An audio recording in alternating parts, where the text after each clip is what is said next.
From the studios of Farm Journal Broadcast, this is AgDay.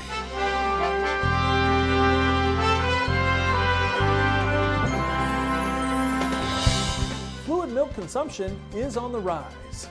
As oil prices fall, that's dragging fuel costs lower. Fall harvest races toward its end under warm and sunny conditions.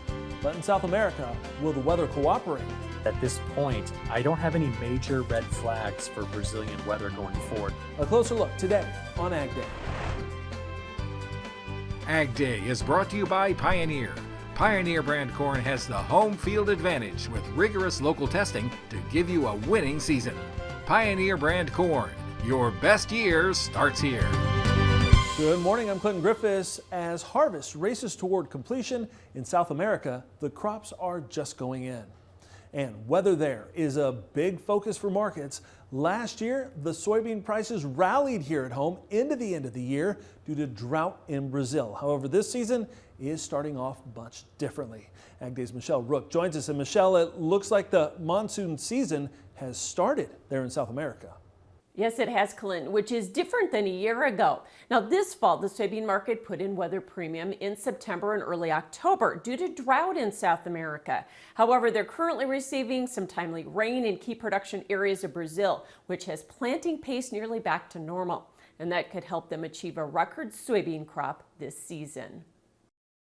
Planting progress was lagging in Brazil through mid-October. However, with rain starting to fall the last 2 weeks, AgRural reports Mato Grosso has caught up and is 56% done planting. And Brazil as a whole is at 36% complete, which is ahead of the 33% average. In fact, producers planted nearly 20 million acres of beans last week. I mean, we were 35% behind last year's pace in Mato Grosso, which is in the center west. But then it's rained for the last couple of weeks, and now they're only about 15% off a year ago, and they're going to get most of this crop planted in the month of October. In fact, Snodgrass says the weather outlook for the next 30 to 60 days is favorable there. But at this point, I don't have any major red flags for Brazilian weather going forward, knowing that they've picked up some of the pace on planting, and they're looking at a pretty good start to the rainy season here for the next 45 days or so. So they would have to have a major weather disaster to derail the prospects for Brazil to raise a record soybean crop, with CONAB projecting Brazil's soybean production at 166 million metric tons. While they didn't go after such aggressive acreage change this year, I still think that you'd have to hit yields significantly, like by more than 15%, to not have a crop that either matches last year's or is bigger. He says the only caveat is if it stays overly wet into the first of the new year, it could delay Brazil's soybean harvest and in turn safrinha corn planting. Meanwhile, planting on Brazil's smaller first crop corn has advanced to 52%, 1 point behind last year at this time and in line with average. I'm Michelle Rook reporting for AgDay. All right, thanks, Michelle. Meanwhile, here at home, harvest is racing toward the finish line. According to USDA, 81% of the corn is now harvested. That's 17% ahead of the 5-year average. Illinois at 87% done. Wisconsin more than 30 points ahead of normal at 65%. On to soybeans. 89% of that crop is now in, 11 points ahead of the 5-year average. The I-states near or beyond the 90% mark. And USDA says 80% of winter wheat is planted with just 38% rated good to excellent. So what does the window for combines and field work look like this week? Meteorologist Jack Van Meter has the latest for us. Conditions for harvest across the country this year have been absolutely perfect, actually for the past few weeks. But we are looking at a big wind event that could hinder, if you will, a couple of those operations. So let's go ahead and time out this forecast. We can see a large system moving across much of the heart of the country tomorrow, and actually, again, throughout the rest of the week. Big cold front moving through and also going to move a lot of air, which in turn makes it very, very windy. Look at this massive swath of 30 to 40 mile an hour gusts. Again, moving across much of the heartland of the country. There's that cold front there. We can see that big cutoff, again, moving across the country. And also what this is going to mean is a lot of the country is going to be seeing that beneficial rainfall as well, pretty much from now all the way up through Halloween too. And as we can see, just exiting the eastern part of the country. And take a look at this fall photo from Matt on X. He lives in north central Arkansas. Matt is like a lot of us, and he says he's tired of politics, so he offered up a picture with his cows and leaves. Unbelievably gorgeous there. They said they had good rains in September, but nothing much this month. I have a feeling that will change. I'll have the details in my forecast. Crude oil prices continue to fall, and that's driving soybean oil down with it. Crude oil prices were down $3 to $4 per barrel during trade Monday, mostly due to Israel avoiding an attack on Iran's oil facilities. Brent crude dropped more than 5%, while West Texas Intermediate fell below $68 per barrel. Analysts now say market attention is shifting away from geopolitical risks to concerns about oversupply. OPEC nations, they're expected to unwind production cuts by year end. AAA saying the current average national price for a gallon of regular gasoline is $3.13. That's down from a month ago and well below last year's average at this time of $3.50. Diesel sits at $3.56 a gallon as farmers rush to finish up harvest.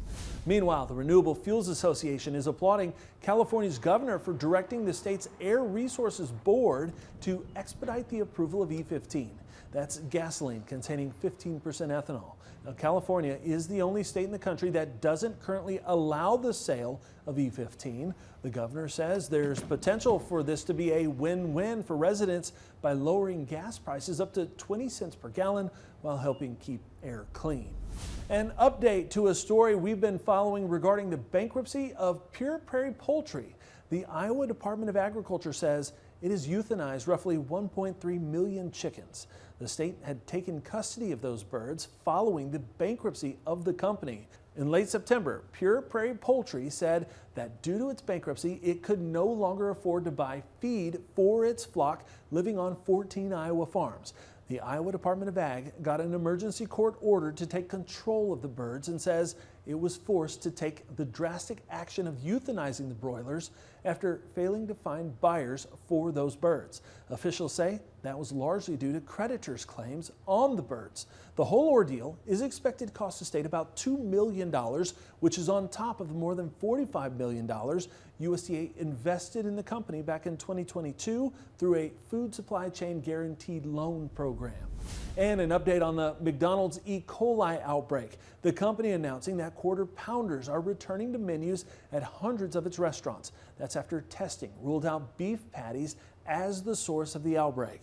McDonald's saying in a release that, quote, the issue appears to be contained to a particular ingredient and geography, adding they're confident the contaminated product has been removed from their supply chain. Now, the FDA continues to believe that slivered onions from one supplier are the probable source of that contamination. Markets continue to focus on South American weather and crop progress. We'll discuss that coming up next in Markets Now.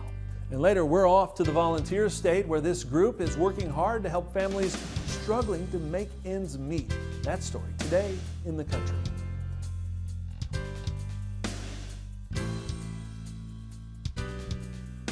Register now for the Milk Business Conference, December 10th and 11th in Vegas, for a chance to win tickets to the National Finals Rodeo while in town.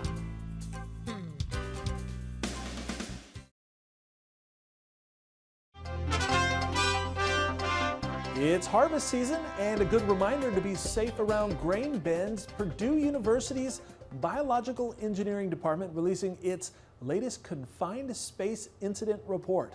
Now, it found that in 2023, there were 55 confined space-related injuries and fatalities. That's down 34% from the year prior and below the 5 and 10-year averages. That said, the authors point out 2022 was an abnormally high year. Breaking it down by case, about half of the injuries or fatalities were grain entrapments. There were 4 falls into or from grain storage structures, 5 asphyxiations due to a lack of oxygen or a toxic environment, 6 equipment entanglements, and 9 grain handling facility fires or explosions. Now, the incidents happened in 20 states with victims ranging in age from 21 to 81. A host of factors influencing commodity markets to start the week, even as USDA announced new export sales of corn to Japan and unknown destinations. Michelle Rook sorts through the noise today on Markets Now. Well, great. Starting off the week lower, Arlen Suderman is back with analysis, and it felt like a risk-off day on Monday with that implosion in the crude oil market kind of spilling over into the grains, didn't it, Arlen? Yeah, it really did. That set a negative tone. I don't think you can say that was necessarily the reason that the grains were weaker, but it did add some headwinds to them overall. Corn and soybeans still dealing with seasonal harvest pressure, big crops being harvested, trying to find a home for the last bushels of those crops. That's going to continue a bit longer. Wheat facing pressure from what we're seeing in Black Sea prices coming in below what Russia said they wanted to sell them at. There's just not a story right now. We've had some good demand, but we have to have good demand right now with the supplies that we have. What about the fact that we have planting pace that is picked up in South America, especially on soybeans, with some better rains? Is that a bit of a negative for the market? Yeah, it really is for soybeans in particular, but that also bleeds over into corn. We're seeing good rains in Brazil and Argentina as well. And typically in La Nina, Argentina is what you worry most about in southern Brazil. But most areas are seeing good rains now, and that's good for them. That's allowing them to rapidly plant the crops now, particularly the soybean crop in Brazil, and get it in. Our customer survey showed as of Friday, 42% of the soybean crop was planted nationally in Brazil, 65% in Mato Grosso. That's, I'd say for national numbers, that was about 10 or 15 points below average over the last 5 or 6 years. But when you look at it, it's very similar to a year ago pace, a very similar to 2020 pace, which is another year we've looked at. That's very similar type of weather pattern. So, Arlen, how far do you go down here before you start to see that demand pick up and support prices on especially corn and soybeans, though? Well, I think with corn and wheat, we're going to see some underlying support because of longer term expectations for better fundamentals in the last half of the marketing year. For soybeans, I'm not convinced that the bottom is in this market yet because of big crop in Brazil coming. All right, we'll see if we can hold those contract lows then. Thanks so much for joining us, Arlen Suderman with StoneX, and we'll have more AgDay coming up.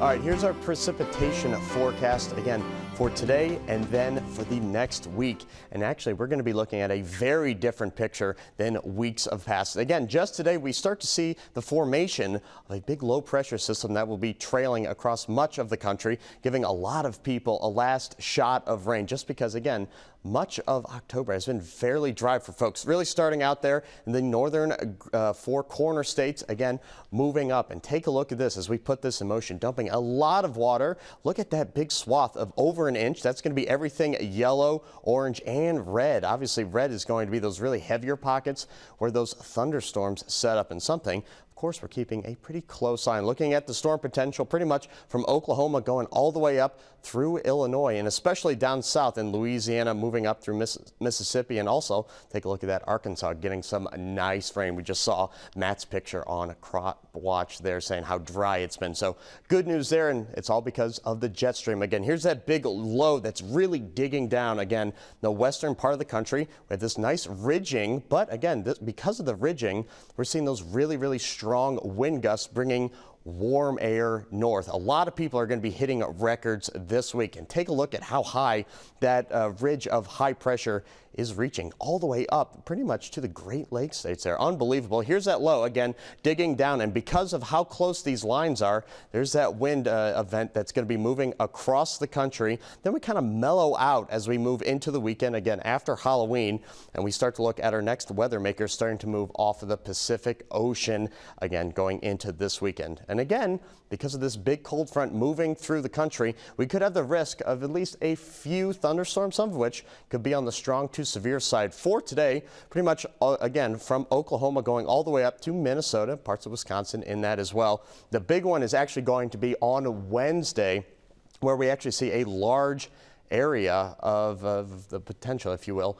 for severe storms. Again, a larger area than we're pretty used to, again, for this time of year. Again, something we're keeping a big eye on as well. Here's our temperature outlook, and again, we're seeing an above average pretty much end to the month, and it beginning to November, starting on the 4th, going all the way up to the 10th. We can see again, ridging will be in place, so those temperatures will shoot way up.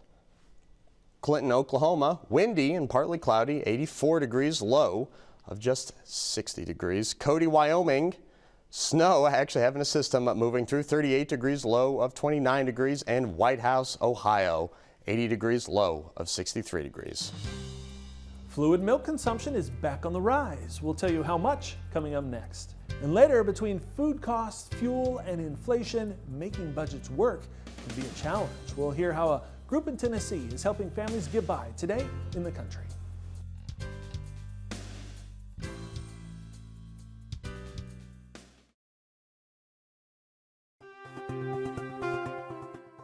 After battling recent declines, fluid milk consumption is back on the rise. According to a report from the National Milk Producers Federation, in August, total fluid milk consumption was up 1.6% year over year. It's also higher for the entire year, with year-to-date consumption up 0.7%.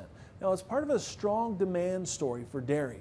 Domestic consumption of yogurt, butter, fluid milk, and cheese all increased more rapidly than the U.S. population.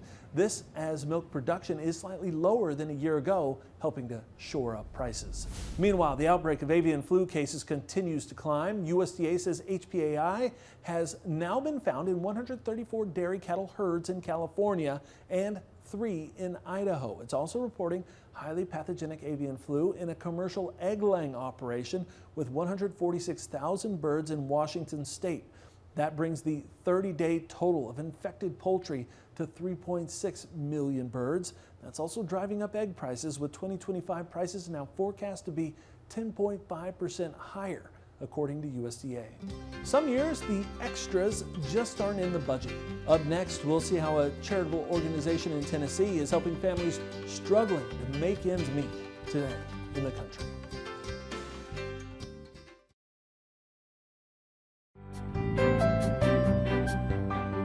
Many folks face financial challenges even if they have a decent paying job. As Charles Denny reports, the University of Tennessee Extension has partnered with a charitable organization to help families struggling with income issues, helping empowering people with opportunity. In the kitchen, whipping up a treat for her kids. But what Alexandria Fields represents here goes beyond baking strawberry muffins. This is about the opportunity to start again. And I went through some hardship with, being a single mom of 2. Alice is a designation for people like Alexandria who are working hard, earning money, but may still be struggling to afford basic necessities.